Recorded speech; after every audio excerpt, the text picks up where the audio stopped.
ಹಿರಿಯರಿಗೆ, ಅಕ್ಕ ತಂಗಿಗೆ, ಅಣ್ಣ ತಮ್ಮರಿಗೆ, ಹಾಗೆಯೇ ಅನ್ನದಾತರಿಗೆ ಮೊದಲನೇದಾಗಿ ಕೇಳಿ ಅಷ್ಟು ಸಮಸ್ತ ಜನತೆಗೆ ಮೊದಲನೇದಾಗಿ ಧನ್ಯವಾದ ತಿಳಿಸ್ತೀನಿ. ನಿಮ್ಮ ಋಣ ನಮ್ಮ ಮೇಲೆ ತುಂಬಾನೇ ಇದೆ. ಪ್ರೀತಿ ಪ್ರೋತ್ಸಾಹ ಕೊಟ್ಟಿದ್ರಿ. ಆ ಋಣನ ಇನ್ನೊಂದು 100 ಜನ್ಮ ಆದ್ರೂ ನಾವು ತೀರ್ಸಕ್ಕಾಗಲ್ಲ. ಇದಕ್ಕೆ ಮಾತ್ರ ನಾವು ಬದ್ಧವಾಗಿರ್ತೀವಿ ಅಂತ ಹೇಳ್ತೀವಿ. ಇದೇ 26ನೇ ತಾರೀಕು ಗೊತ್ತಿರೋ ಲೋಕಸಭಾ ಚುನಾವಣೆಯಲ್ಲಿ ಕಾಂಗ್ರೆಸ್ ಅಭ್ಯರ್ಥಿಯಾಗಿ ಚಂದ್ರು ಅವರು ನಿಂತಿದ್ದಾರೆ.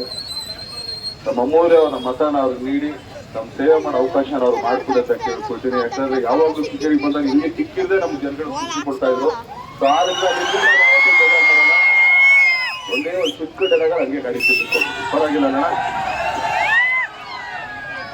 ನಮ್ಮ ಮನೆಯಲ್ಲೊಂದು ಪುಟ್ಟ ಪಾಪು ಲೋದರದ ಕೋಪ ಬರುವುದು. ಕೈಯ ಪಾಪು ಮುರುಳು ಬಿಡುವುದು. ಪಾಪು ಕೇಳಲ್ಲ.